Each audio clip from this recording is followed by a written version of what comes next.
This is Don Hurst at Highland Hill Farm. He's a veteran from World War II. Pop, did you always follow the commands of your commanding officers? Absolutely. What if you were given a direct order and you failed to comply with it? What would they call that? They'd have me in the jug. And what would that be called?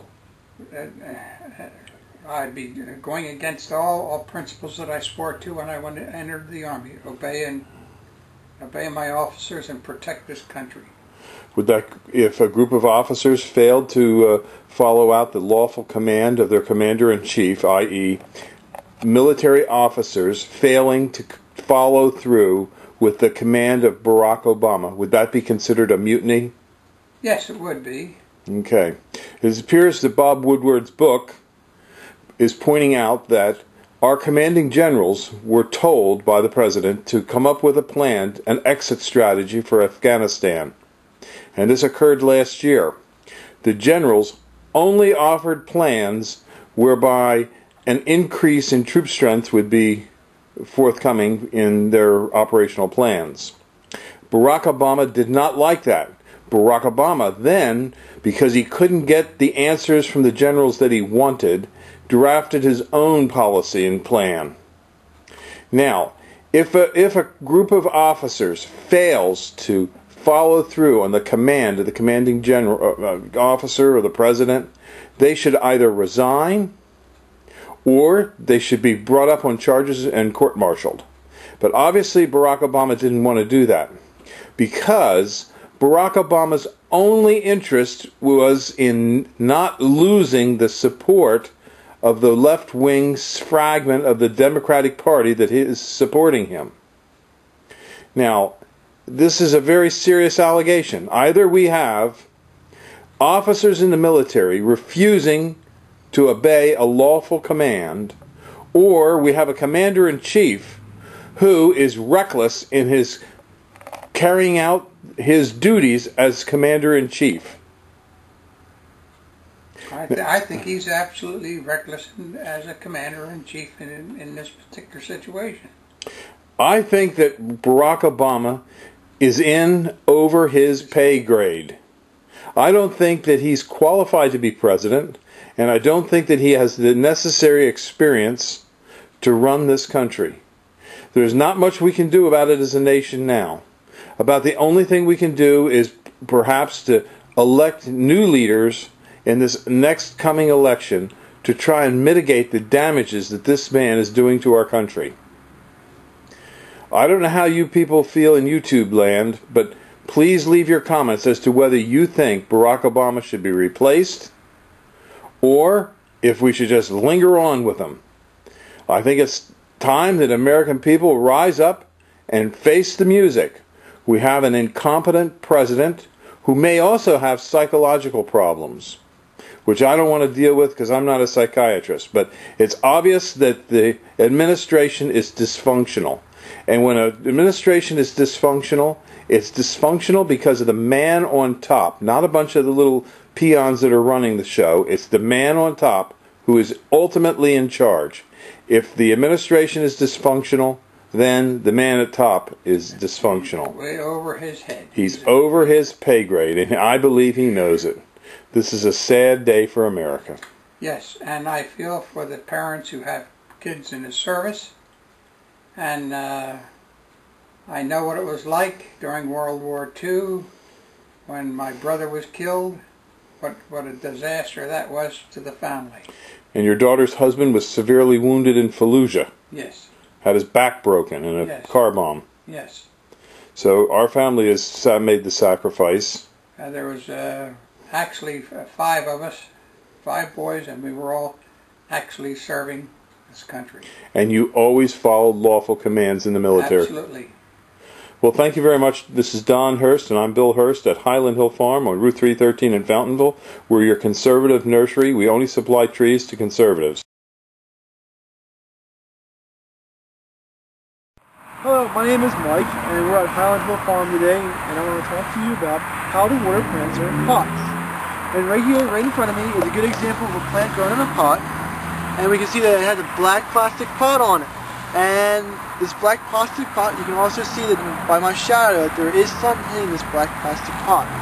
And since the sun is hitting this black plastic pot, it warms up much faster than if it was in a red or in a white pot. So if we do have a pot like this, we have to make sure that we water it very well. For if the sun heats up the soil inside it too much, the plant will dry up faster and the roots will die if soil is dry.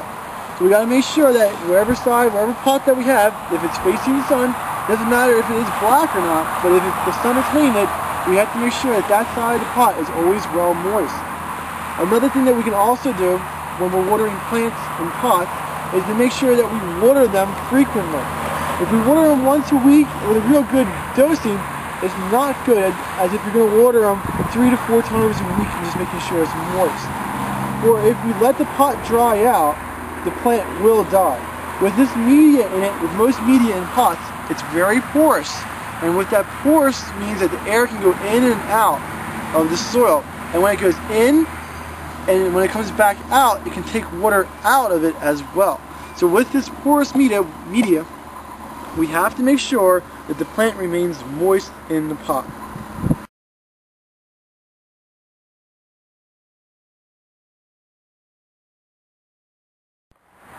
Hello, my name is Mike Hurst. I'm at Highland Hill Farm.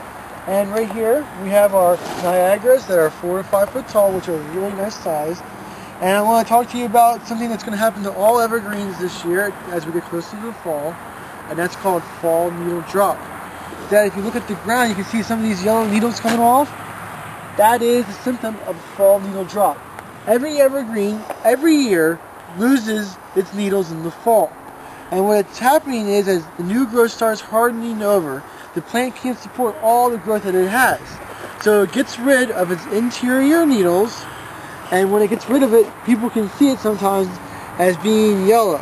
And I guess if we look into the center more, I guess this one over here is better, you can see that the needles do fall off into the center, usually towards the lower part of the tree. The reasoning for the lower part of the tree, not the upper part of the tree, is because the lower part of the tree gets less light than the upper part. So as the plant evaluates itself and which parts of the plants are producing more energy and which ones are not, the ones towards the lower are getting less sunlight, therefore getting less photosynthesis. It's contributing less to the plant. Therefore the tree itself does not view that part of the plant as important as the top part of the plant, which you can see is very nice, thick and full. So as you look at your arborvitaes, hollies, spruce, pine, or any type of boxwoods or Japanese hollies, you should see a healthy plant should lose between 1/4 to 1/3 of its needles every year during the fall. It is a naturally occurring process that the plant does. And if you do see it and you see the needles falling down in the ground, don't scrape it up and take it away. What that is, that's the plant actually doing fertilizing and putting mulch down on itself. What this mulch does is it creates the correct pH for the plant to grow in, and as this debris starts to break down, it gets released and the plant can uptake it again through its roots. So if you just let it sit there and let it decompose on its own, it is part of the plant's natural system, and that is how healthy plants live. Okay, thank you very much, Mike.